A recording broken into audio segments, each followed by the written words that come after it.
The rain hammered against the windows of our small cottage in the Cotswolds, mirroring the storm raging inside me. For 20 years, Evander and I had built a life here in Stow-on-the-Wold. Caius worked as a landscape architect, shaping the rolling hills and verdant gardens of the wealthy, while Evander poured his heart into restoring antique furniture. We were a team, a partnership, a love story whispered among the ancient stones of this idyllic place. Or so I thought. It started subtly. Evander, usually so meticulous, became careless. Orders were late, projects were rushed, and his explanations grew increasingly vague. He blamed it on stress, on the rising cost of materials, on the demanding nature of his clients. I, ever the supportive husband, bought it all. I cooked his favorite meals, drew him steaming baths, and massaged the tension from his shoulders. I thought I was helping him through a rough patch. Then came the phone calls, always when I was out. Caller ID read unknown, but Evander would visibly tense when the phone rang, his eyes darting around the room as if searching for an escape route. He'd answer with a hushed hello, and then retreat to the garden, his voice a low murmur lost in the rustling leaves. When I asked him about it, he'd brush it off as a client, a supplier. Nothing important, darling. My gut churned. I tried to ignore it, to chalk it up to paranoia, but the feeling persisted, a gnawing unease that wouldn't let me sleep. I started paying closer attention, watching Evander's every move, scrutinizing his every word. I felt like a detective in my own home, sifting through the evidence of a crime I didn't want to believe was happening. The first real clue came on a Tuesday. Evander had a meeting in Cheltenham, a meeting he claimed would last until late. I kissed him goodbye, a knot forming in my stomach, and watched him drive away in his vintage Land Rover. As soon as he was out of sight, I went to his workshop, a converted barn at the back of our property. I told myself I was just checking on a project, making sure everything was in order. But deep down, I knew I was looking for something else. The workshop was immaculate as always. Tools hung neatly on the walls, wood shavings were swept into tidy piles, and the air smelled of beeswax and varnish. I browsed the half-finished pieces, admiring Evander's skill and attention to detail. He had a real gift, a talent for breathing new life into forgotten objects. It was one of the things that had drawn me to him all those years ago. Then I saw it. Tucked away in a corner behind a stack of reclaimed oak panels was a small velvet box. It was the kind of box that held jewelry, the kind of box that usually contained a ring. My heart pounded in my chest as I reached for it, my fingers trembling. I opened the lid. Inside, nestled on a bed of satin, was a diamond pendant. It was beautiful, exquisite, far more expensive than anything Evander had ever bought me. A wave of nausea washed over me as the truth slammed into me with the force of a physical blow. He was buying it for someone else, someone who wasn't me. I slammed the box shut and stumbled out of the workshop, gasping for air. I needed to get out, to clear my head, to make sense of what I had just discovered. I walked for hours, lost in the labyrinthine lanes of the Cotswolds, the rain soaking me to the bone. I didn't know where I was going or what I was going to do. All I knew was that my world had just shattered into a million pieces. When I finally returned home, hours later, Evander was already there. He was sitting by the fire, reading a book, looking for all the world like the loving, devoted husband I thought I knew. He looked up when I came in, his brow furrowing with concern. "Caius, darling, where have you been?" I was worried sick. I stared at him, my eyes burning with unshed tears. "Don't," I said, my voice barely a whisper. "Don't pretend you care." He looked confused, his face a mask of innocence.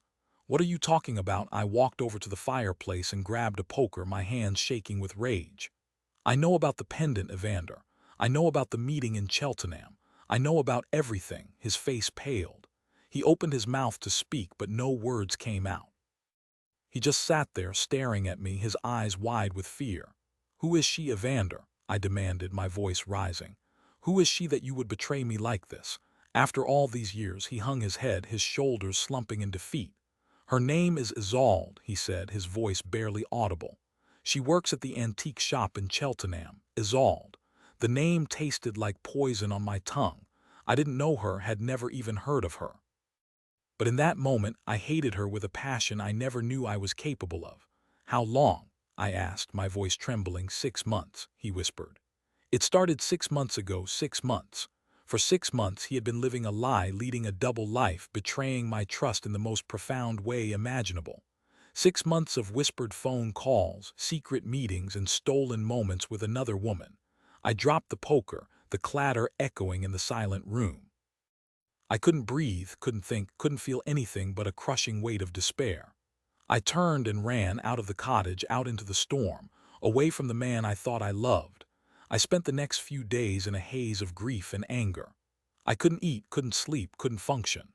I called in sick to work, canceled all my appointments, and locked myself away in my studio, surrounded by my paints and canvases. I tried to paint, to express the turmoil inside me, but all I could produce were dark, chaotic swirls of color that reflected the chaos in my soul. My friends, Bertram and Clement, tried to reach me, to offer comfort and support, but I pushed them away. I didn't want to talk, didn't want to explain, didn't want to face the reality of what had happened. I just wanted to be alone with my pain. Finally, after 3 days of self-imposed isolation, Bertram managed to break through. He showed up at my studio uninvited and refused to leave until I let him in. He sat me down, made me a cup of tea, and listened patiently as I poured out my heart, my voice cracking with sobs. "I don't understand, Bertram," I said, wiping my eyes. "I thought we were happy. I thought we had everything. What did I do wrong?" Bertram took my hand, his eyes filled with compassion. "You did nothing wrong, Caius," he said. "This is not your fault. Evander made a choice, and it was a terrible one. But it doesn't reflect on you or on your worth as a person."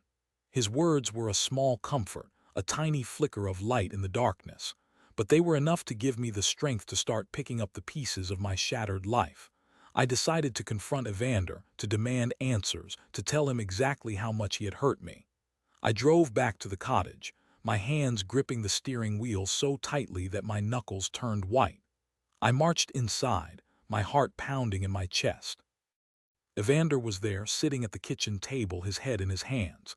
He looked up when I came in, his eyes red and swollen. "Caius," he said, his voice hoarse. "I'm so sorry. I know I've hurt you and I don't deserve your forgiveness." Right, you don't," I said, my voice cold. "But I need to know why, Evander. Why did you do this?" He hesitated, his eyes darting around the room. "I don't know," he said finally. I felt lost, Caius, like I was missing something. Isolde made me feel alive again, made me feel like I was still young. His words were like a knife twisting in my gut, so I wasn't enough. After 20 years, I wasn't enough to keep him interested, to keep him satisfied. I was old news, a comfortable routine, a safe harbor. But Isolde was new, exciting, a dangerous temptation. "And what about me, Evander?" I asked, my voice trembling with rage. "What about the 20 years we spent together? What about the life we built? Was all of that just a lie?" "No, Caius," he said, reaching out to me. "It wasn't a lie. I loved you, I still love you, but I made a mistake, a terrible mistake, and I'll regret it for the rest of my life." I recoiled from his touch, disgusted by his hypocrisy. "Don't touch me," I said. "I don't want to hear your lies anymore. I want you to leave, Evander. I want you to pack your things and get out of my life." He looked at me, his eyes filled with despair. "Caius, please don't do this. I'll do anything, I'll change, I'll be the man you want me to be. Just give me another chance. It's too late for second chances, Evander," I said, my voice firm. "You broke my heart, you shattered my trust, and you can never get that back. I want you gone, and I don't ever want to see you again." He didn't argue, didn't plead, didn't try to defend himself. He just nodded, his face etched with pain, and turned to leave. "One more thing," I said, stopping him at the door. "The pendant. I want you to give it to Isolde.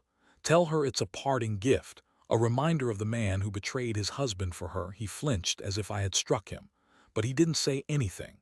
He just walked out the door, leaving me alone in the cottage, surrounded by the wreckage of our life. The divorce was swift and painless.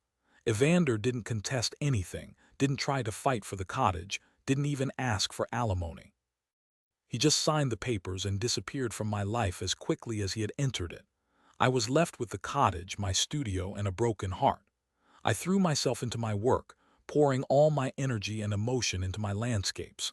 I designed gardens that were wild and untamed, reflecting the chaos inside me. I painted canvases that were dark and brooding, expressing the pain and anger I couldn't voice. Slowly, gradually, I began to heal.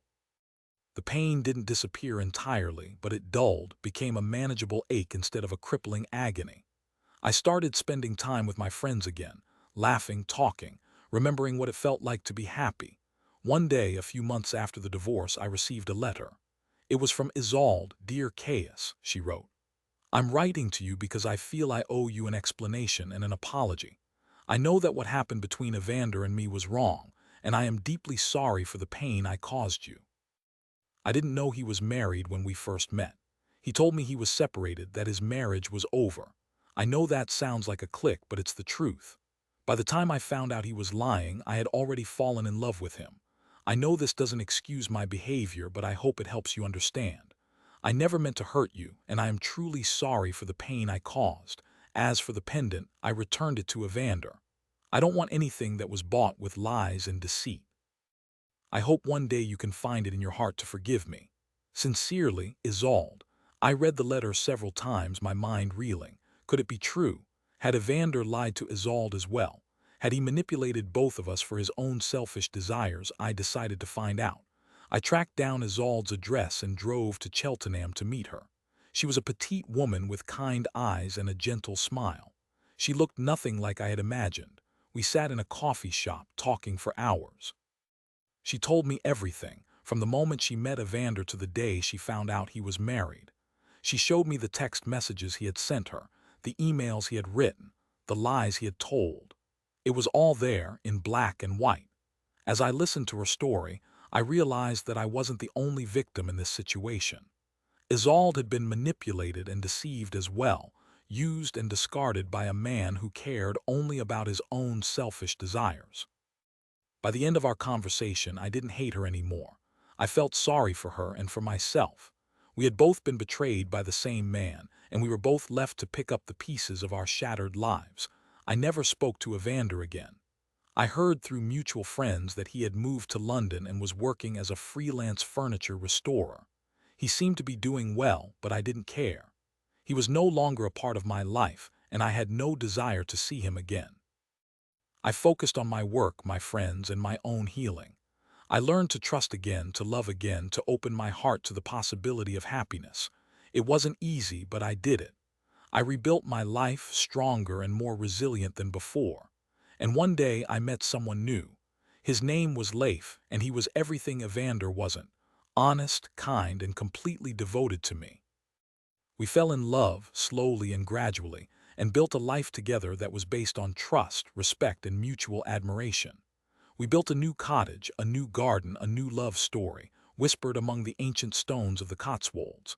And this time it was real. Years later, I stood in my garden, the sun warming my face, Leif by my side. I looked back on the pain and betrayal of the past, and I realized that it had made me who I am today. I had survived, I had healed, and I had found happiness again. And that, I knew, was the greatest revenge of all.